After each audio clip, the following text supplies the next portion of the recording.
Hey everybody, I'm Terry with Romero Pictures Indie Brigade Drone Cav. Here today to talk to you about something a little maybe different, some fun stuff. Since we're having a rainy, gloomy, crappy, windy day here in the Sunshine State, I thought we'd bring it inside and talk about some accessories for your drones.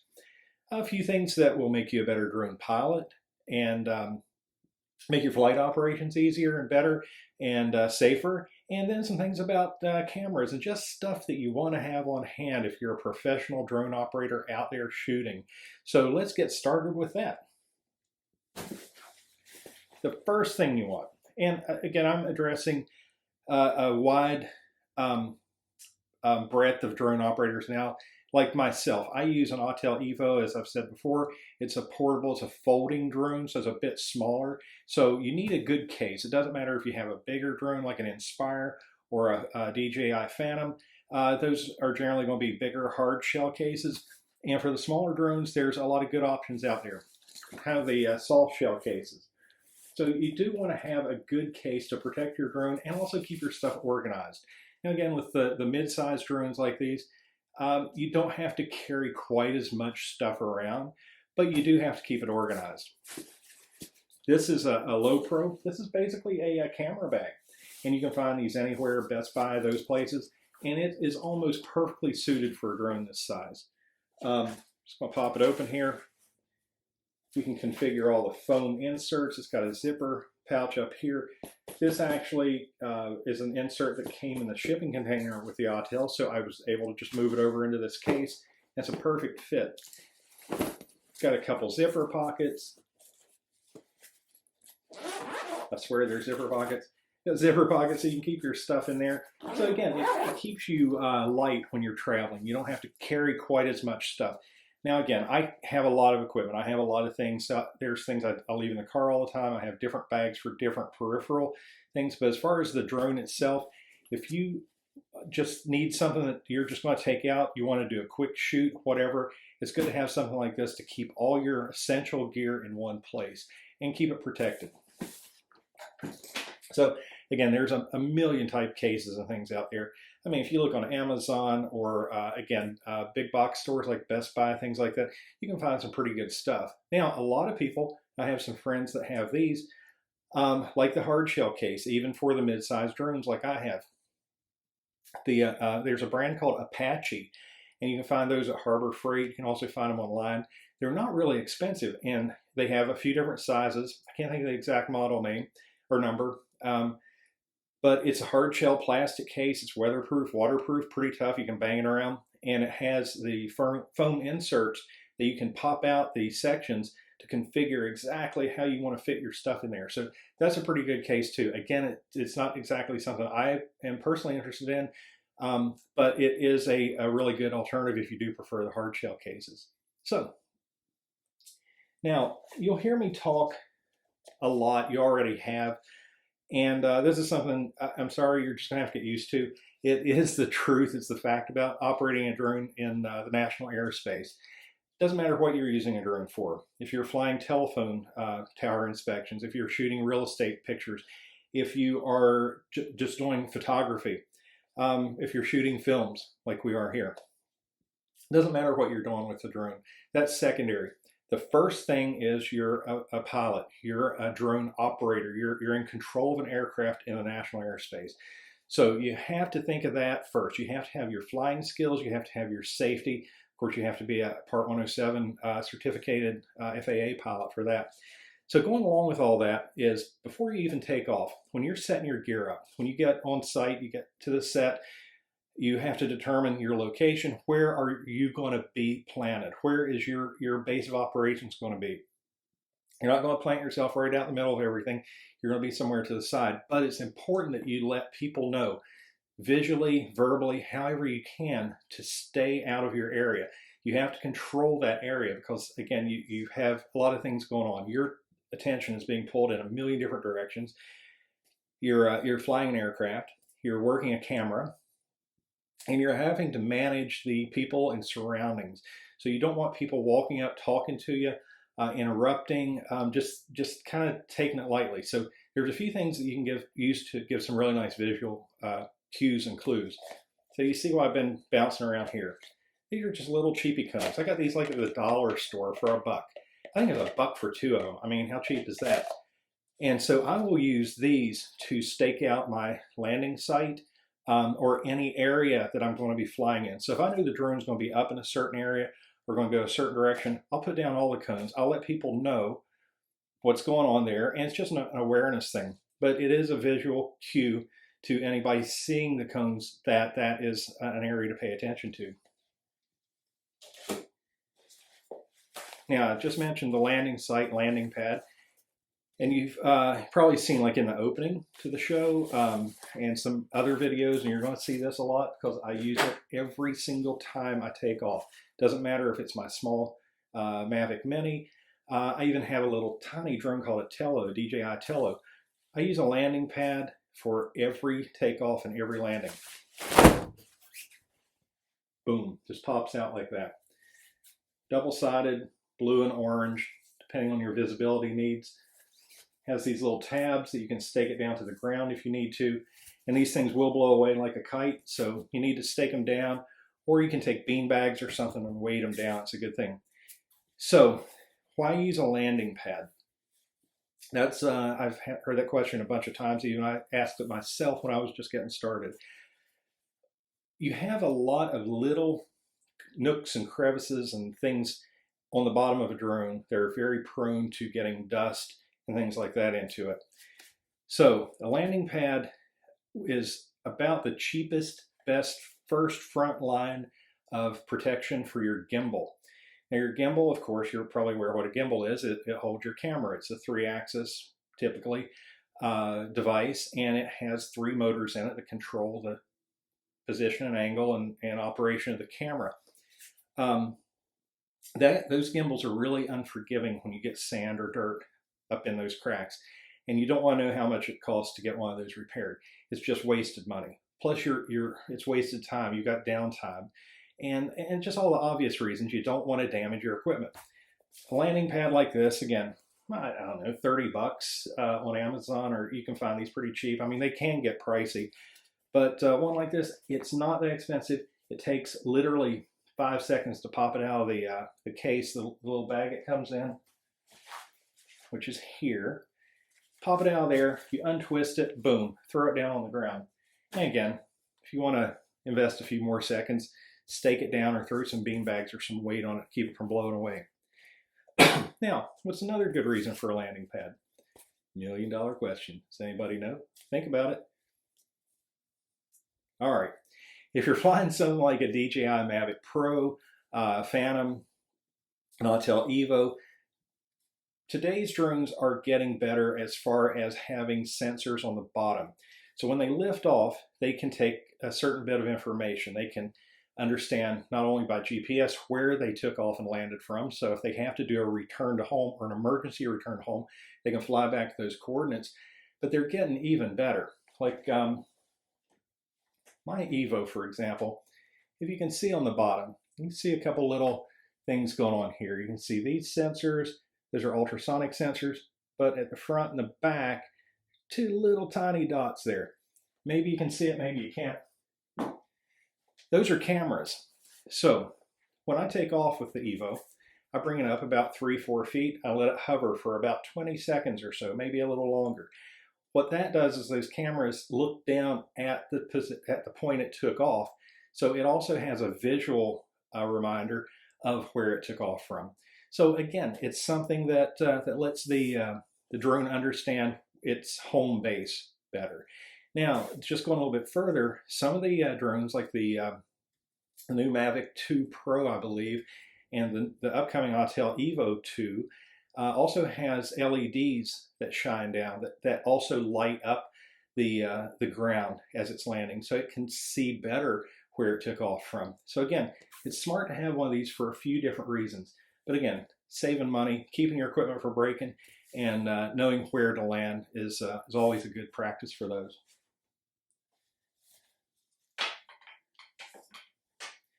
Now, the last thing about location security. All right, you want to look like you're a construction worker on the side of the road, but you're not. you are a FAA drone pilot. Might seem a little cheesy, corny, tacky, whatever. I've been called about everything while I've had this on, but you know what I haven't been called? Invisible. It makes you stand out. You can get these, again, pretty easily online or whatever. It's just a thin, lightweight little vest thing you pop on. It's got reflective stripes on it. So you are definitely going to stand out. And the lettering on the back, it's not a big, whatever you want to call it, like an ego boost. Licensed commercial drone pilot. Do not disturb. Yeah, it's got all this verbiage, and some people roll their eyes at it. But hey, it tells the truth. It shows what you're doing. I mean, if your drone is up in the air at a certain altitude, certain distance, it's really, to a bystander, hard to hear, even see. They might not even know that you're flying a drone. They might just see you standing there holding something. That could be a cell phone for all they know, for the controller. So this gives a real good indicator of what's up. Here's a fun fact about this. These reflective stripes have got me stopped at the airport before. When they go through the x-ray scanner, they apparently block the scanning. So yeah, I've been pulled over to the side and got, fingers shook at me, and they went through my bag and all to make sure I didn't have anything crazy in there. And it turns out it was my vest freaking it out. It looked like I had a bunch of metal or something in there. So anyway, if you're traveling, you got one of these, something you probably just want to pull out of the bag and throw it in the tray before you go through.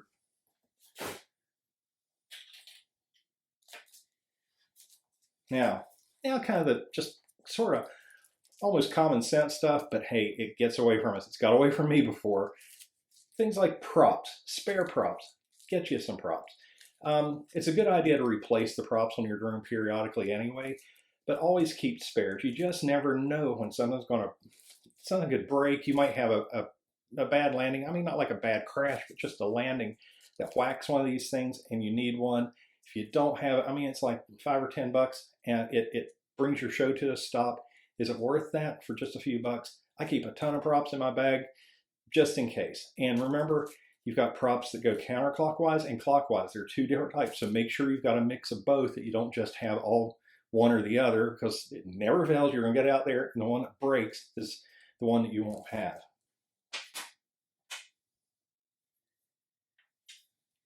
Cables. Keep a bunch of cables. Keep extra cables. The cable is what runs from your controller to your phone or your tablet, whatever you're using for your control device. Get you a few of these with different ends, different configurations, because you never know. You might use a different type of device. For example, this particular cable is a mini USB, and I use it with a phone that I bought cheapy. It's an LG. I bought it for like 75 bucks online, just to use as a control screen. I don't use it for any other purpose. It's only a control screen for my Evo's controller, and it uses the USB. So what if I want to fly with my iPhone? What if I get out and the battery's dead in the LG, or I break it, or I lose it, or I don't have it, whatever? I keep a lightning cable. So in that case, I can whip out my iPhone, pop it on the controller, boom, plug in. So I've got a couple different types of cables to give me another optional way to connect to the controller screen that way. Now, speaking of the phone, the LG, when you're flying in the sun, and this is a topic of an upcoming episode I have, you don't rely on what you see on your screen as far as what your camera sees. You're going to be out in the sun. It's going to wash out the screen on this guy.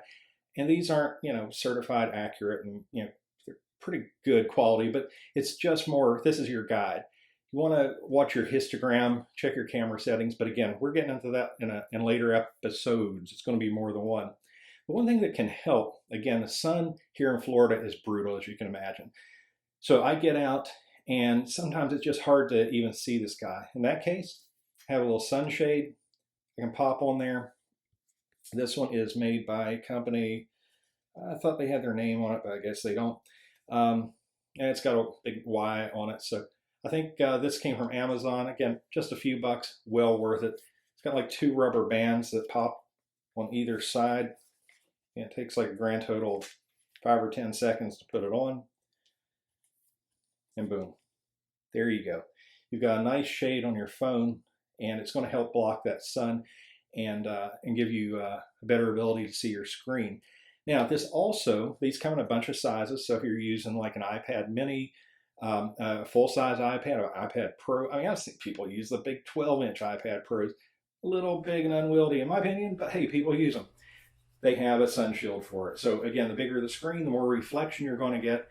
And so you just need to use the appropriate shield for it. Quickly. We all know what that is. Get you a million of them. You can never have too many. And as far as the MicroSD cards that pop in your drone that you record to, there's a tendency to get really big fat cards, like 128 gigs, 256 gigs. I mean, they go crazy and you think, oh, you know, I'll just get the biggest one because I can record everything. Well, okay. Here's a big tip. Don't do that. Go with about a 32 gig, maybe a 64 if you want to have a little extra room, but a 32 gig. And why do I say that? Because if you start recording and you start keeping a bunch of data on one card, the old saying, all your eggs in one basket. So you don't want to do that. In case something would happen to that card, who knows what craziness could happen. Maybe the card would have a corruption, you'd lose whatever data is on there. And if you have a lot of data in projects you hadn't uploaded to your computer yet, or downloaded to your computer properly, you're going to be sunk. So I keep a bunch of 16 gig and 32 gig cards, and I swap them out when I swap batteries. So I know I've got about 20 minutes in the air. I'm not going to fill the card up. It's going to leave me plenty of room. So I never have to worry about running out of room on the card. And when that thing comes in and lands, I swap out the battery, I pop in a new card. That way I have a card matched to the battery, and I know what session I was flying in. So it gives you a lot more control that way in organization. So again, they're cheap. Just get them. Get a pallet full of them. You just can't have too many of these. So last is a pretty cool thing. You may have used these. You may have seen them. I'm not sure. But if you're flying around tight spaces, especially interior spaces, or around, you don't fly over people. You don't fly that close to people. But in any situation where you might want to avoid bumping into anything, like maybe trees or walls or just anything like that, if your drone flies close enough to something to let the props nick it, and these things are spinning super fast, they're not going to be very forgiving. It's going to bring the drone down. And yeah, you can drop this from a few feet in the air and you're going to break something. You don't want that to happen, especially, you know, as crazy as it is, again, you know, you shouldn't be doing it, but if you're flying close to people or animals or anything like that that could be injured, these things are razor sharp. They will cut right through the skin. I mean, they're not going to, you know, be forgiving at all. Prop guards. Prop guards are fantastic. They're awesome. This is for one side, and the way they fit are kind of sort of like this. I'm not going to clip them on right now, but just to show you. And I hope you can see that with the background. It's kind of hard to see, but they put a barrier that is very lightweight. It's very unobtrusive, but they put a barrier around the props. So the props are spinning within these. And if you were to, say, bump a wall or bump into something, it's not going to let the prop hit it. It's going to keep that barrier, that distance. And again, these add not much weight. They add a little bit of weight. But that's something to be aware of, because I spoke a little bit before in another video about battery economy. And anything per gram that you add to the takeoff weight of your aircraft is going to affect that battery performance. So if you have prop guards on, keep an eye on your battery life. It may be reduced a little bit, and the aerodynamics may change a little bit, especially if you're flying at speed. They're designed to have a minimal impact on your flight, but it's something to be aware of. And it's probably not going to cause you a problem. It's not going to be like, oh, wow, I hate to put those on because it makes everything different. Not really the case. I mean, you're hardly going to notice them being there, but I would rather you be cautious, be aware of them, than just assume everything is hunky-dory and they're not going to cause any issues or any changes.